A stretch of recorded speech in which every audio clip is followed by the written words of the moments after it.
Welcome to this course in Global English, Unit 16, Reading Module, Unit 6.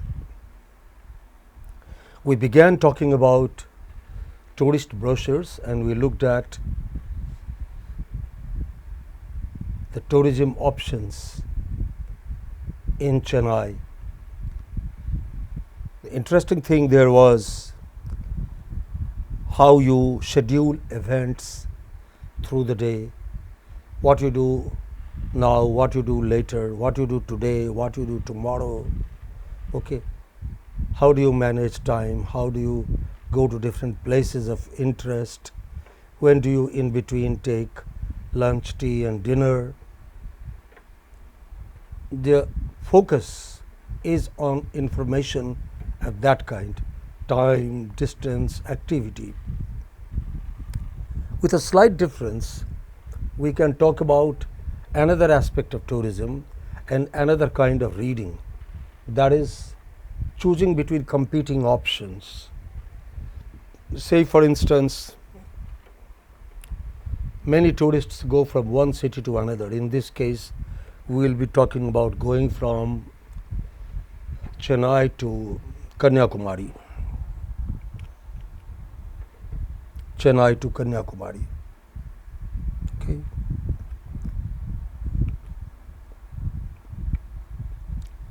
There are options.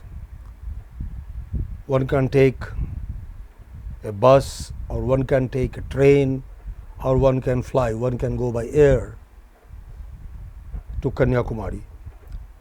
What are the advantages? What costs how much? How much time would you need if you went by bus or if you went by train?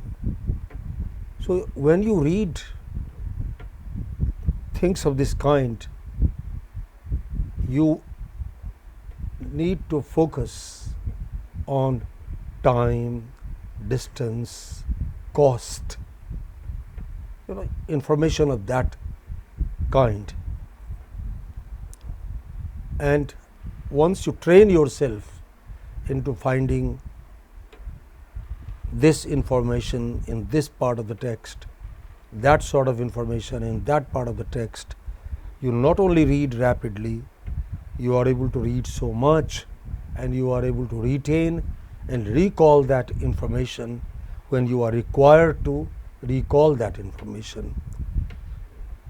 Interestingly, today in the internet driven world, 24/7 satellite television, there is so much information from all around.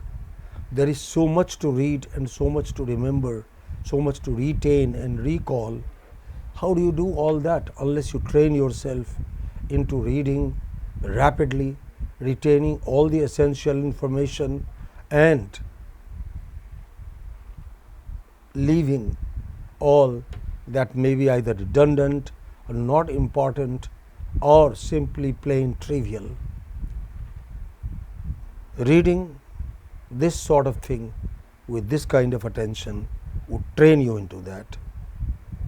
Next, for those of us who think our English is not too good, reading continues to be reading a variety of literature, from tourist brochure, from the pamphlets of hotels and companies to serious reports, scientific literature, literary creations like stories, poems, plays and novels are the best way to expose ourselves to larger vocabulary, to a greater variety of sentences and phrases, and to a better view of the world. So keeping that in mind, we have created a reading module which has a variety of stuff, from information brochure to short stories to reports. Today we are going to look at another kind of information brochure. Look at it, please. Here is a write-up on how one can go from Chennai to Kanyakumari. The distance of over 700 kilometers. While reading it, you will notice you are having to retain 3 or 4 different kinds of information: distances, modes of travel, how you go from Chennai to Kanyakumari or from Kanyakumari to Chennai. So modes of travel, it can be bus, it can be train, it can be by air. And third, what options do you have? Do the buses go in the morning or in the evening? Do the trains go during daytime or night time? When can you get a flight? How much would it cost? How long would it take? Look at that and read it carefully, making mental notes of these things, and you will find that it's not difficult at all. You can take your time and don't be in a rush in the beginning when you are training yourself.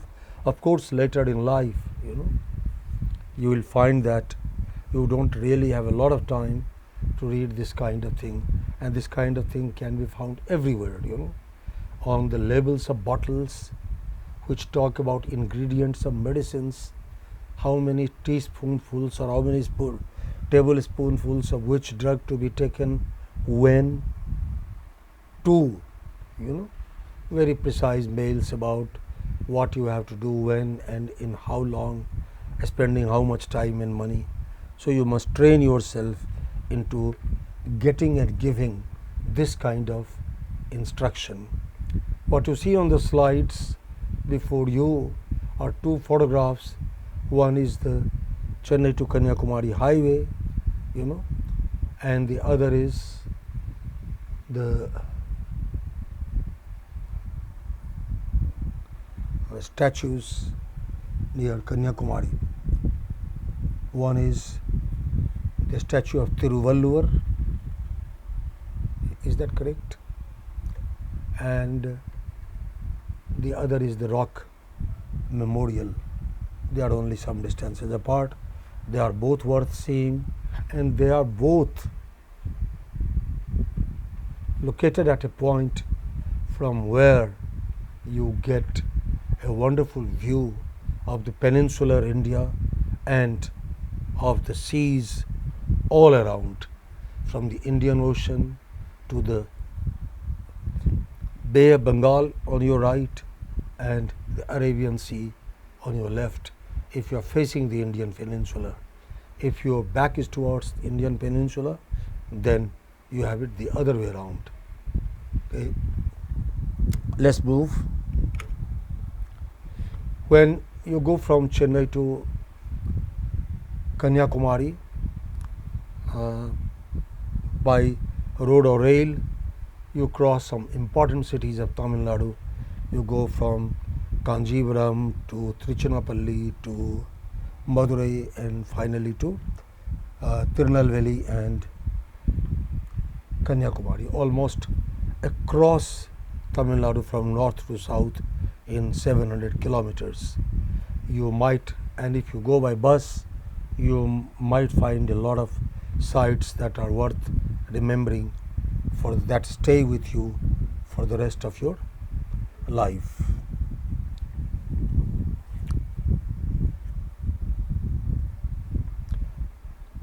Okay, let's move on. Take your time, read it carefully. Don't be in a hurry, at least until you are training yourself. Afterwards, yes, you can be. So you have all the 3 options described here: by bus, by train and by air. Each has some merit, each has some difficulties, and you have to choose depending upon how much time and money you have and how much time and money you can spend. Okay, here again are 2 photographs. One is the view of the seas from Kanyakumari and on the peninsular India, and the other is the photograph of an aircraft landing in Trivandrum, from where you go to Kanyakumari in another hour or hour and a half.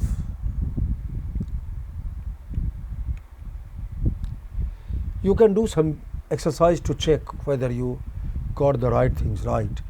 So for example, you can write a mail to your friends suggesting they should go to Kanyakumari, and naturally when you tell them go to Kanyakumari, you are also going to tell them what they can see there and what they can see on the way from Chennai. You can talk about sights. So let that be a short mail you can write, and make sure that you include all the important stuff. You can also write another mail to your friends suggesting they should go by, if they should go to Kanyakumari by bus or by train or by air. You can tell them. You can also tell them why, the relative advantages and difficulties of each, so that your friends can decide and they can take informed decision, as they say in English, not deciding without knowing much on a whim or on an impulse, but deciding on the basis of facts and on the basis of logic, what suits them best. So for instance, if you tell them to go by bus, then the advantage of the bus is you really don't have to go a long distance to board the bus, or a long time before the bus leaves. Unlike going by air, you have to go a long distance to board the aircraft, and you have to go a long time before the departure of the aircraft. So in the case of railway trains. So each of these modes has some advantages and some disadvantages. Trains of course charge less, they are more comfortable, but then you have fewer seats, you have to book a lot in advance, and you have to, within the city itself, if you don't live next to the railway station, you have to travel some distance to board the train. So each mode has some advantages and some negative sides. So when you fill in this box and send it to your friends, also please speak about the negative side of each of these. Okay? Right? Take your time and do the exercise.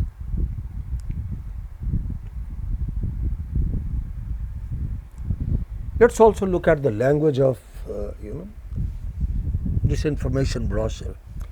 It's obvious to you that this is a lot of information about travel. But how do you know it's about travel?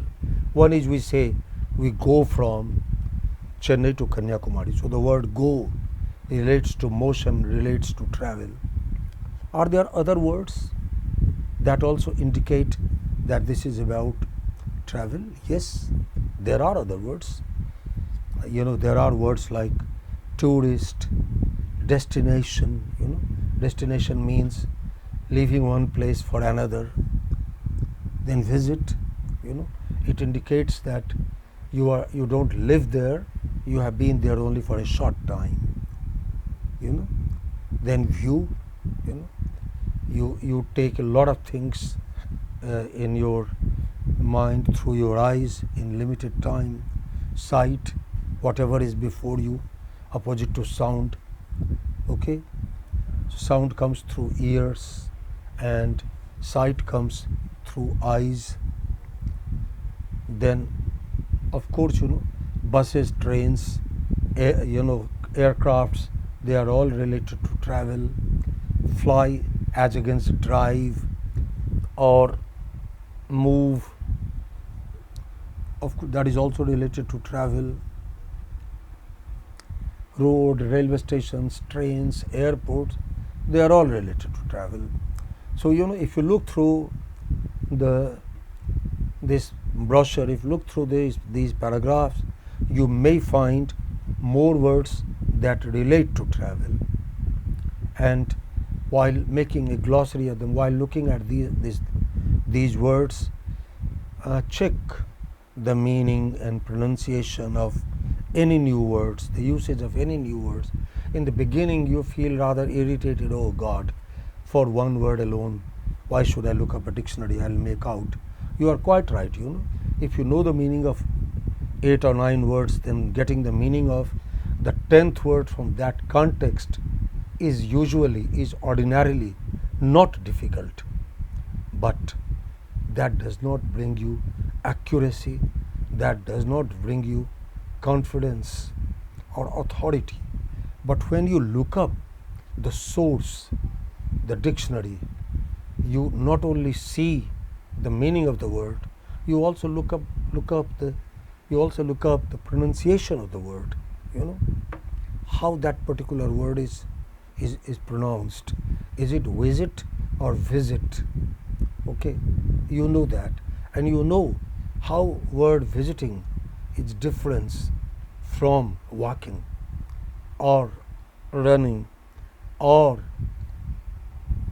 inspecting. All of these are similar words with shared fields of meaning. They all have some meaning in common, but each of them can be used in a specific manner. And that is what we mean when we say we know the language, we know the meaning of this word, that this word and this word alone can be used in this particular situation. It's like the button of your shirt. Only one button would fit into this hole. It is not that any button can come here, they're designed for each other. So similarly, this word is designed for a context. Then each of these words is also it's not just meaning. The word has other features. The word has spelling. What word do you use when you say, well, it's all right, or you are right? Do you use WRITE? Do you use RIGHT? What do you use? So when you say you are right, you means RIGHT. The pronunciation is similar, but the spelling is different. And in a particular context, only right would fit, not the other right. So, words have spellings, words have meanings, words have pronunciation.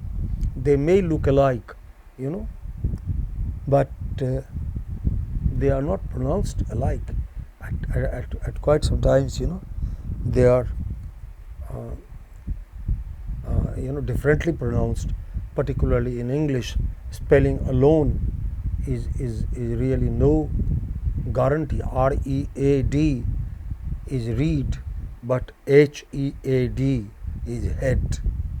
Okay, so of course these frequently used words, their pronunciation, but when you come across new words, okay, then it is good that you should check the meanings of these words. And also, as you check the meaning of these words, you can also check their pronunciation, which part of speech they belong to, how they should be used in a sentence. So for instance, tourist, the word tourist is a noun. What is the test? Nouns can take plurals. You can have one tourist, you can have 200 tourists. Okay. Destination is a noun. We have written N there. In a similar manner, you can have a tourist has many destinations. He came to Chennai, or they come to Chennai, and within Chennai itself, they have shopping to do. So shopping malls are one destination. Then historical sites are another destinations. Then religious sites are yet another destinations. Then there are the sites that reveal the beauty of nature, such as the rising sun, on the beaches. So destination is a noun.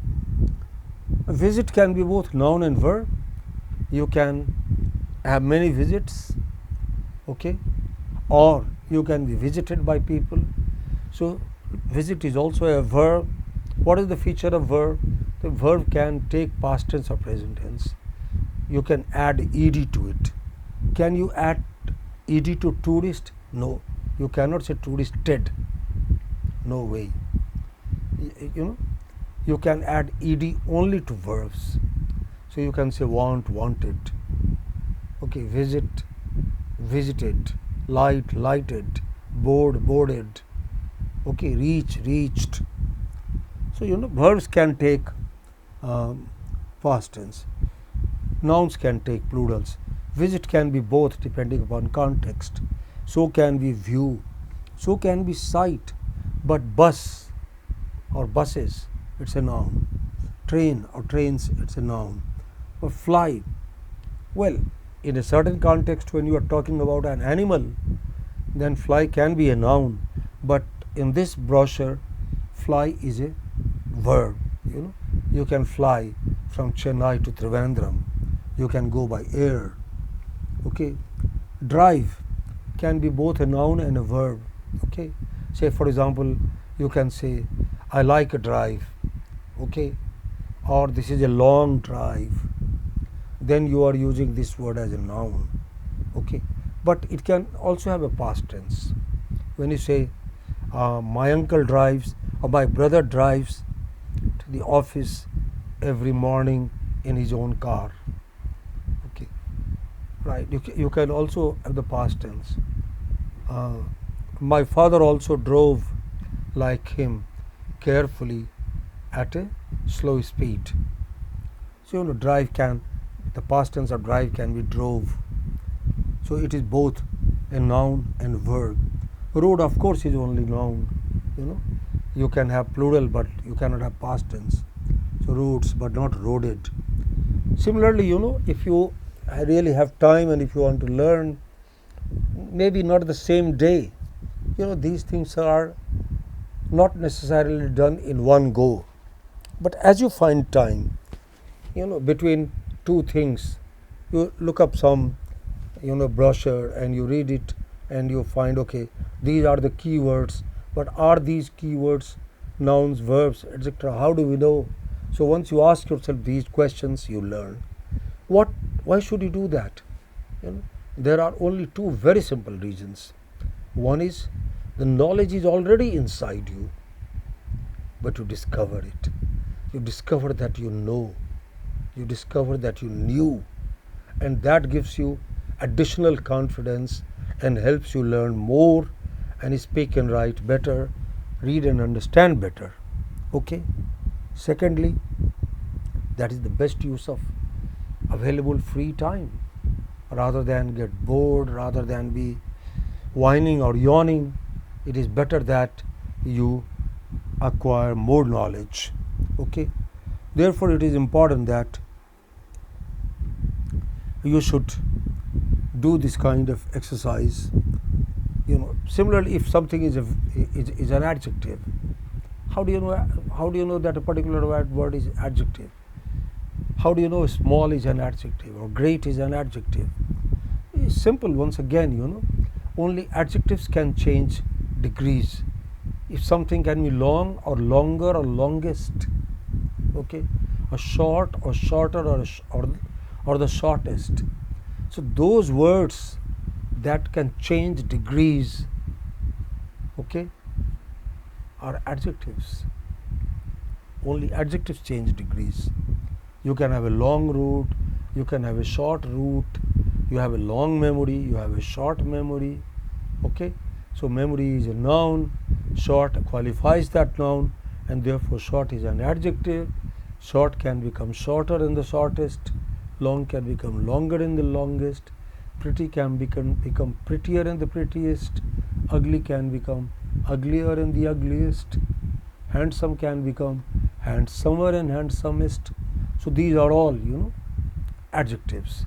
There are internal, inherent tests for words, and when you do these things, your vocabulary. So for adverb, okay, when you do this kind of test with words, you know more words, you know them for certain, you are sure about what you know, and you are more confident of yourself.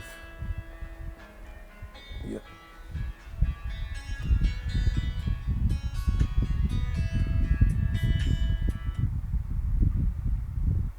switch it off. Yeah. Thank you. So you are more confident of yourself, and naturally, as I said, you discover and you feel good.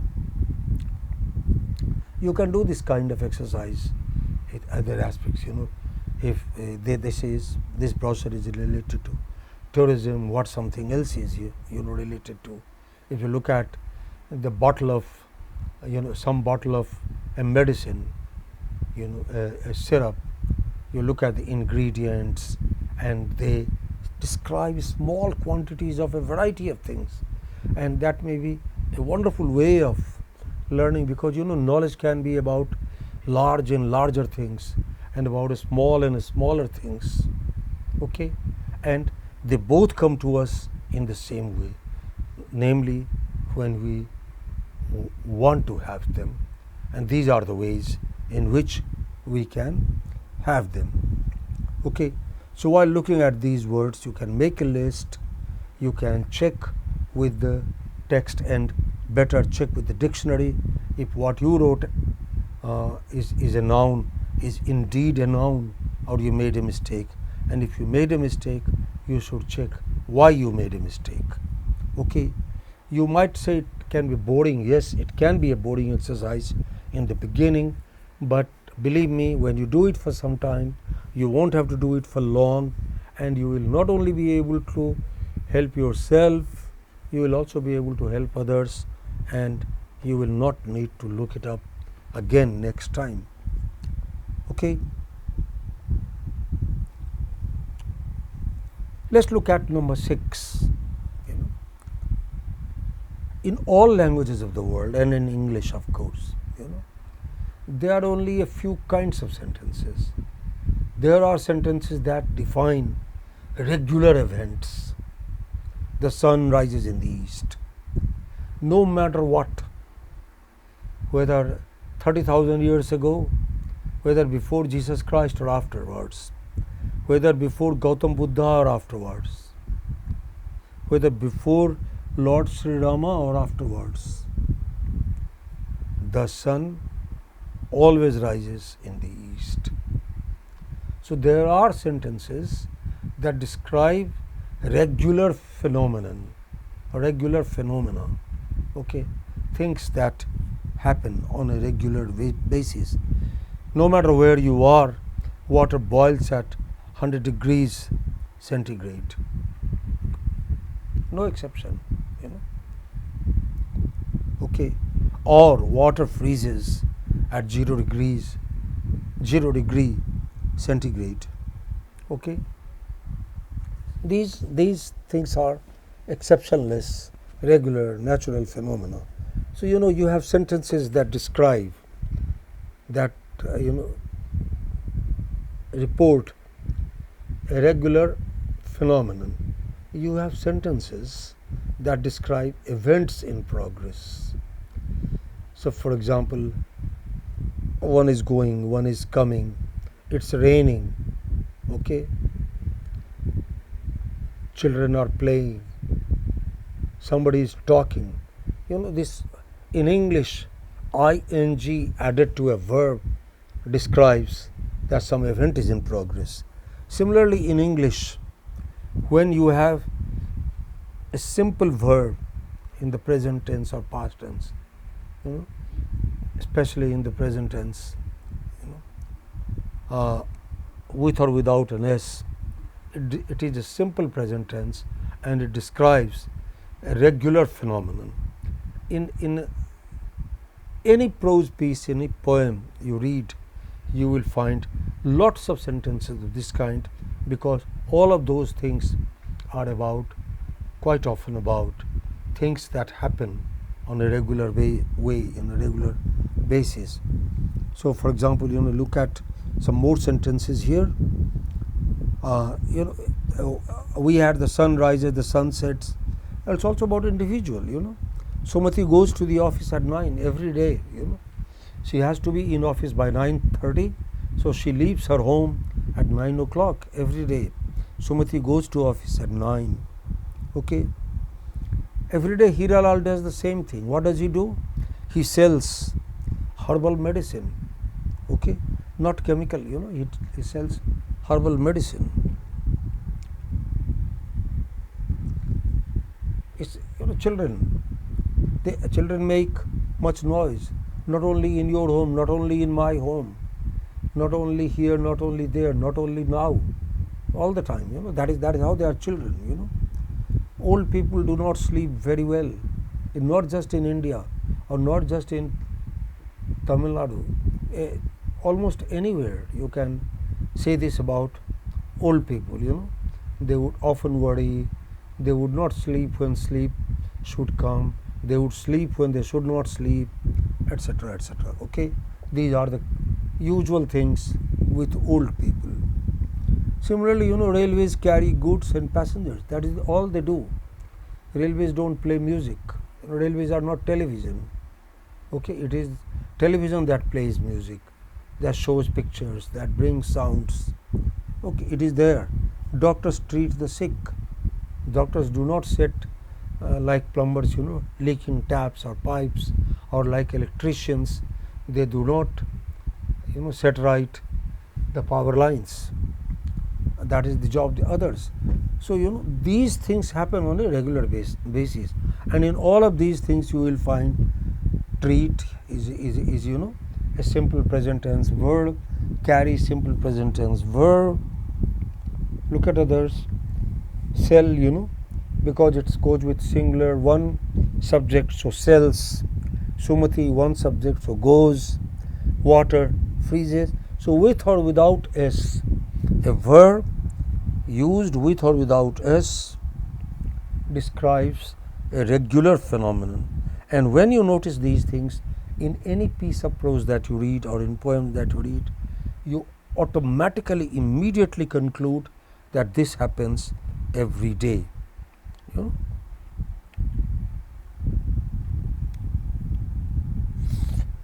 Actually, you can make a list of similar sentences looking at the entire brochure, and that may be a good exercise. That may take some time, but it may also train you into, number one, two things. One, the grammar of the language, and number two, into reading more accurately, reading better. And once you make the list of these things, you will find that you are becoming more confident of yourself, of your English. You write and read better, you speak and listen better. For instance, some sentences are given here once again. Look at 7.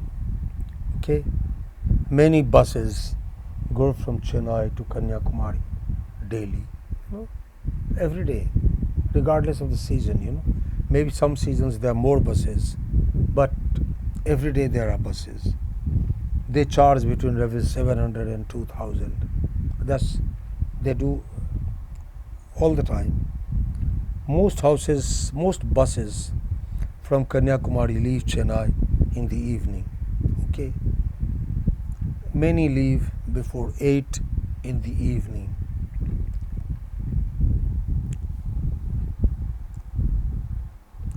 You can make a list of, these are all regular events, and they almost always happen in the same manner.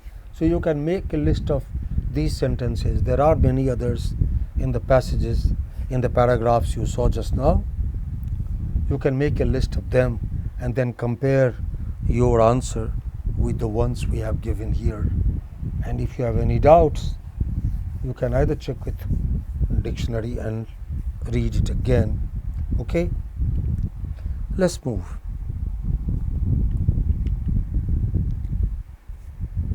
To give yourself some further exercise, here is another small paragraph. Give yourself final test. Are there any simple present tense sentences here which describe regular phenomenon? Yes. If you look at it carefully, you will find there still are 2 or 3. Okay.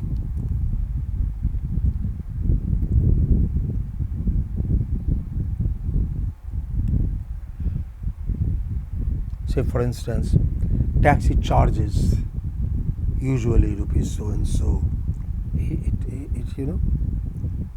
It's a regular phenomenon. It happens all the time. It's not that only one person is charged in this manner.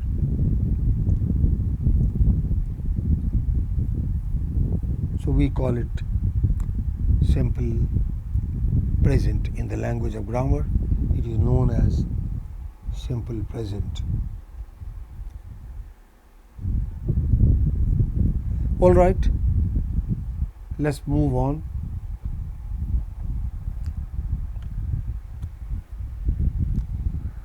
Quite often in literature of this kind, you come across sentences like this: the distance of 707 kilometers is covered in under 13 hours.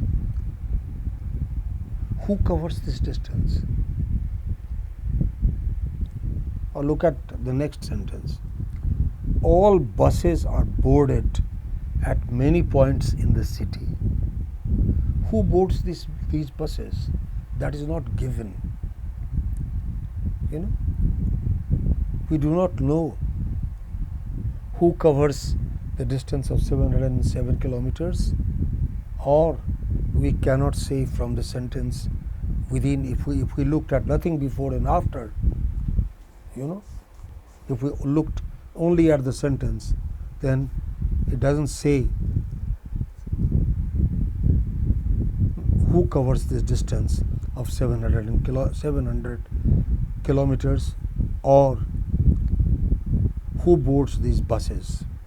Okay, but because we know, we have read the paragraphs before, we know that buses cover the distance and or trains cover the distance, and the buses are boarded, or buses can be boarded at different points in the city. Okay, we made a list. Okay, in all languages, not just, or let's say in almost all languages, because we do not know, nobody has studied all the languages as far as I know. So let us say in almost all the languages that you and I know, it is possible that sometimes people write where who doer of the action is known. You don't really have to state. When you say the house has been burnt, you know how it has been burnt. It has been burnt by fire. But the human agent you do not know, and therefore you might say the house has been burnt by the enemy. But you do not say the house has been burnt by the enemy with a fire, because fire alone would burn. So sometimes in all languages it is not necessary to write the subject. Okay, the subject who does the action can come at the end. That person, the actor who does the action, need not be in the beginning of the sentence. It is well known, well understood. It is the victim of the action, the target of the action, one who is the object of the action, is therefore of interest, and his or her name, that word, should come first, because there you will have the focus. Okay? Suppose we have a sentence which says Matiram has been arrested. Matiram is an innocent man, and yet he has been arrested. Do we need to ask who has arrested him? Who else can arrest anybody? Only police in any country. So it is redundant, it is needless to say Matiram has been arrested by police. It would be important for us to write who has arrested him if instead of police he were to be arrested by someone else. Suppose we say Matiram has been arrested by the brothers of his wife. Then it would be interesting, it would be news. You would like to know. But Matiram has been arrested by police. Saying by police is redundant. It is unnecessary. It is trivial. It does not in any way add to the knowledge of the reader that reader already has or almost already has. Okay? Then it is not necessary to ask who has arrested Matiram.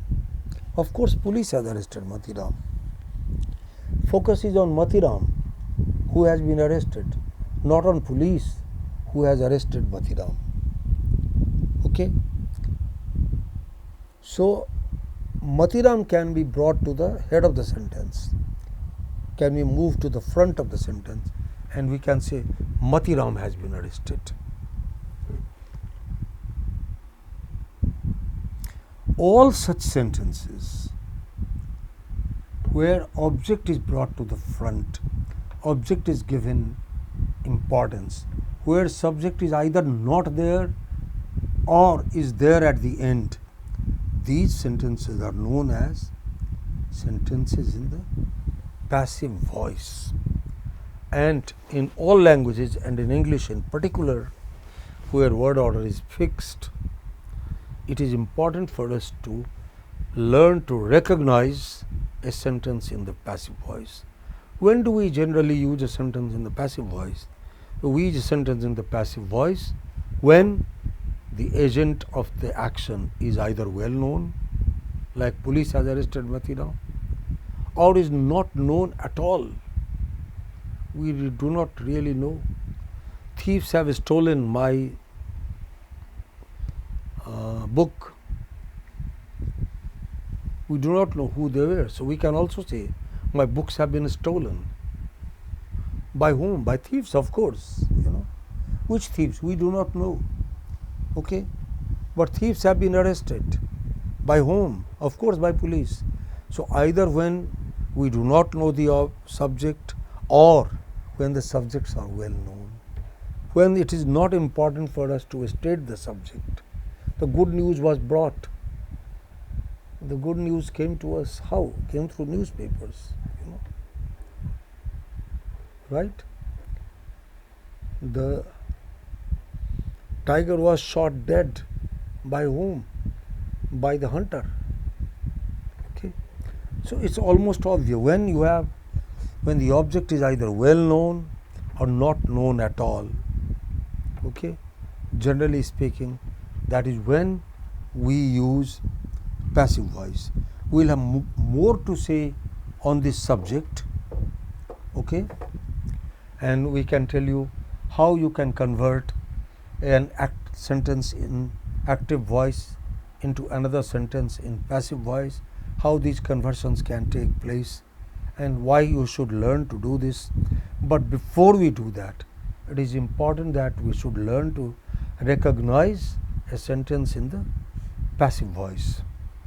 So go through the passage once again, go through the paragraphs and see if there are more sentences of the kind I wrote above. The distance of 707 kilometers is covered in another in under 13 hours, or all buses are boarded at many points in the city. Okay. So look at the paragraphs and see if there are more sentences of this kind. Once you have found them, once you have isolated them, you will have learned to recognize a sentence in the passive voice, and it is quite likely that the powerful machine your brain is, your mind is, it has already got ways of writing, creating sentences in passive voice from other sentences. Look at some more examples here. Number 10A. Gandhiji was arrested many times during freedom movement, during the freedom struggle. Who arrested him? Did the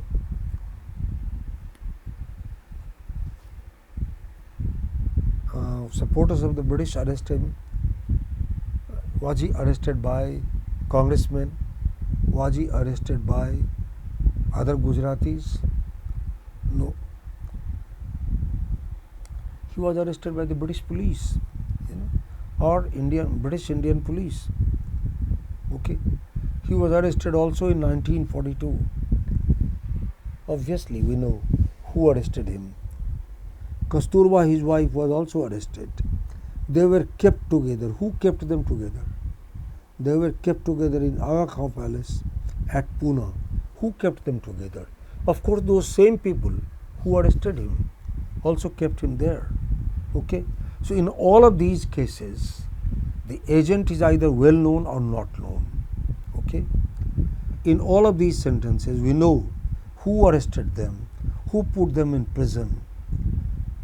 The prison in this case, was called Aga Khan Palace in 1942, when the Quit India movement was at its peak. Gandhiji was arrested by the British and kept in the Aga Khan Palace of Pune. Today that's a historical site. You must visit it whenever you go to Pune next, or if you already live in Pune, and if you haven't, you should. Okay, that is where a piece of our history also lies. So whatever is well known is not necessary to describe. That is why passive voice sentences in passive voice are like they are. Okay. So what happens is, in all such sentences, agent or subject is moved to the end of the sentence or even deleted, and the object for the sake of importance is brought to the head of the sentence, to the front of the sentence. You hear that word before you hear anything else. Okay. So sentences without an agent or agent at the end of the sentence are known as passive voice. Others are known as sentences in the active voice. There are ways of doing these conversions from active to passive, passive to active. We must learn these things, because these things give you a grip on the language. That is why I am suggesting in the paragraphs about Chennai to Kanyakumari given above, there are more sentences in the passive voice. You should be able to check the paragraphs and recognize those sentences. Once you do that job well, okay, such as when you find tickets can be booked months in advance, or some seats, however, are reserved for high fee paying passengers. In both of these cases, we do not say who the agent is or who are the agents. All right. So we know what a sentence in passive voice is, what a sentence in active voice is. In the next unit or in some unit later, we will also do some exercises in converting sentences from active into the passive voice and from passive into the active voice. If you have any doubts, don't leave it to the doubt. Go to the dictionary. Dictionary often tells you that this verb can or cannot be used in passive voice. Okay, and we will have more to tell you about this in the coming units. Thank you. See you in the next unit.